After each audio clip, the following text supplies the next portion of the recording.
ஹல்லேலூயா. இயேசுவின் நாமத்தில் உங்களை வாழ்த்துகிறேன். உங்களை அன்போடு இந்த காலை உடன்படிக்கை தியானத்திற்கு வரவேற்கிறேன்.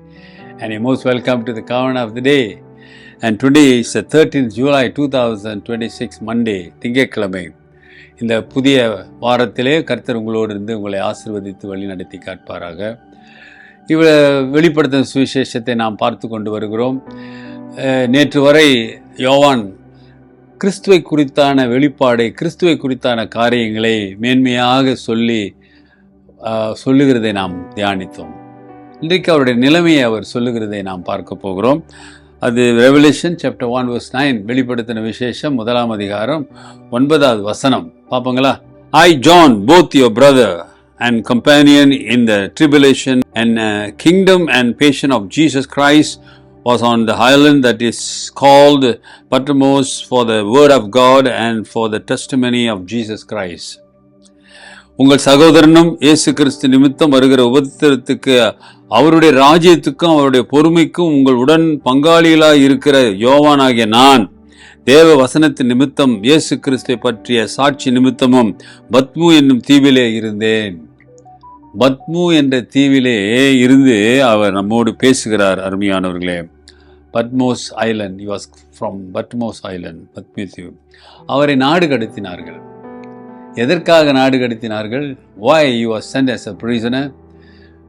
Reason, because he had a faith in Jesus Christ. இயேசுவை அவர் விசுவாசித்தனாலும் இயேசுவை குறித்தான சாட்சி நிமித்தம்.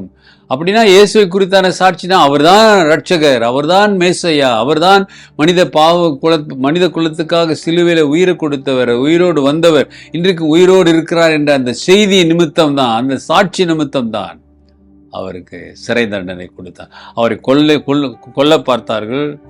கொதிக்கிற எண்ணெயில தூக்கி போட்டதாகவும், அவர் அதிலே ஒன்றும் ஆகவில்லை.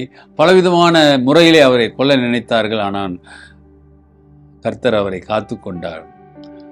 அவரை கொல்ல முடியாதனால தான் நாடு கடத்தி பத்மு என்கிற தீவுக்கு அவரை சிறை தண்டனை வகித்தவராக, குற்றவாளியாக அனுப்பி வைக்கிறாங்க.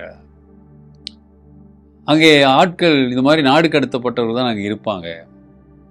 அப்படிப்பட்ட சூழ்நிலையிலே ஆண்டவர் அவரை வெளிப்படுத்தி தன்னுடைய 2ஆம் வருகை குறித்து அந்த பாடுகள் மத்தியிலே அவர்கள் எல்லாரையும் பலப்படுத்துகிற ஒரு வெளிப்பாடு அவருக்கு வந்தது. அல்லேலூயா. என்ன சொல்றாரு பாருங்க இயேசு கிறிஸ்து குறித்து. இயேசு கிறிஸ்து நிமித்தம் வருகிற உபத்திரவத்திற்கும் அவருடைய ராஜ்யத்துக்கும் அவருடைய பொறுமைக்கும் நீங்கள் உடன் பங்காளிகளா இருக்கிற உங்கள் உடன். அப்படின்னா நான் கிறிஸ்தவர்கள் சொல்றேன், நீ உங்களோட நானும் பங்காளி தான். அந்த உடன் உங்களுக்கும் பாடுகள் இருக்கு, எனக்கும் பாடுகள் உண்டு. ஏன்னா இயேசு கிறிஸ்துவனுடைய நற்செய்தி நிமித்தம், அல்லேலூயா, அந்த நற்செய்தி நிமித்தம், அந்த சாட்சி நிமித்தம் நான் இந்த தீவுக்கு அனுப்பப்பட்டேன். அருமையான மகனே, மகளே, கர்த்தருடைய பிள்ளைகளே, கிறிஸ்துவ நிமித்தம் நமக்கு பாடுகள் உண்டு. இன்றைக்கு பல தேசங்களிலே நாம் பார்க்கிறோம், கிறிஸ்தவர்களுக்கு பாடு, கொலை, கொள்ளை, அழிவு இவையெல்லாம் நடக்கிறது. நாம் வாழ்கிற இந்த நாட்டிலே நமக்கு பிரச்சனைகள் இல்லை. ஆனால் இப்படியேப்பட்ட சூழ்நிலை இருக்குமா என்று நமக்கு தெரியாது. ஆனால் நிச்சயம் பாடுகள் உண்டு என்பதை நாம் அறிகிறோம். ஏன்னா ஏசாமி சொன்னார், கடைசி நாட்களே உங்களுக்கு பாடுகள் உண்டு. அப்போ இதற்கெல்லாம் நாம் தயாராக இருக்க வேண்டுமானால், if you need to prepare for the last days, for all the tribulations, all the problems that your brother sister we're going to face, so our faith, our foundation should be strong in the word of God. ஆண்டவர் வசனத்திலே நிலைத்து தைரியமான ஒரு உறுதியான அஸ்திவாரமாக இருக்குமானால் இப்படிப்பட்ட சூழ்நிலைகளை நாம் ஜெயிக்க முடியும், விசுவாசத்திலே பலப்பட முடியும். நாம் அவருக்காக நிற்கிறோம். ரொம்ப கம்ஃபர்டான லைஃப்பை வாழ்ந்துட்டோம். இனிமேல் இயேசுவுக்காக பாடுபட போக முடியுமா? யோசிச்சு பாருங்களேன். We always looking for a comfort, sophisticated life. But Jesus, he left heaven, he left the presence of God, and he came down as a human reason to save us. நம்மளை ரட்சிப்பதற்காக, நம்மை மீட்பதற்காக அந்த அந்தஸ்தை விட்டு அவர் மனிதனானார் என்று நாம் பார்க்கிறோம். ஆனால் இன்றைக்கு நீங்களும் நானும் எப்படிப்பட்டவர்களாக இருக்கிறோம்? நாம் அநேக சமயம் நாம் மண் என்று மறந்து விடுகிறோம். ஆமாம் தானே? மண்ணிலே உருவாக்கப்பட்டு மண்ணிலே திரும்புவா என்று வேதம் சொல்லுகிறது. அப்போ இன்றைக்கு ஆண்டவர் அவருக்கு தரிசனத்தை கொடுத்து நாம் எல்லாரும் ஆயத்தமாக இருக்க வேண்டும் என்று விரும்புகிறார். We have to prepare for his coming and we have to be very faithful. அருமையான சகோதரனே, சகோதரியே, உன் விசுவாசத்தை சோதித்து பாரு. இந்த மேன்மையான சாட்சி உன் வாழ்க்கையில் இருக்கிறதா என்பதை நிதானித்து பாரு. ஆமா தானே? அவர் சொல்றாரு, கிறிஸ்துவின் நிமித்தம், கிறிஸ்துவின் சாட்சி நிமித்தம் I was tortured because of the faith that I had in Jesus Christ. ஒப்பு கொடுங்க, கர்த்தர் பெரிய காரியங்களை செய்வார். விசுவாசத்திலே பலப்படுங்க, வசனத்திலே ஆழமாக யோசிங்க.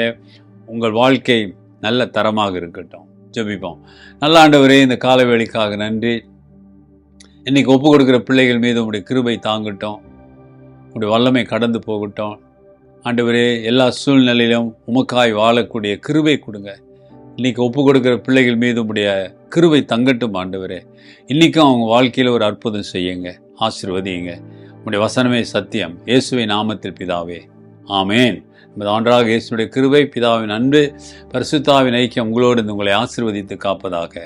என் ஆத்துமாவே கர்த்தரை ஸ்தோத்திரி, என் முழு உள்ளமே அவர் பரிசுத்த நாமத்தை ஸ்தோத்திரி. என் ஆத்துமாவே கர்த்தரை ஸ்தோத்திரி, அவர் செய்த சகல உபகாரங்களை மறவாதே. ஆமேன். என் பிரதர் அண்ட் சிஸ்டர், சகோதரனே, சகோதரியே, கிறிஸ்துவுக்காக, கிறிஸ்துவின் அன்புக்காக உன்னுடைய கிறிஸ்தவ வாழ்க்கை அஸ்திவாரம் உறுதியாக அவருக்கு சாட்சியாக இருக்கிறதா? யோசிச்சு பாருங்க. Take care and God bless.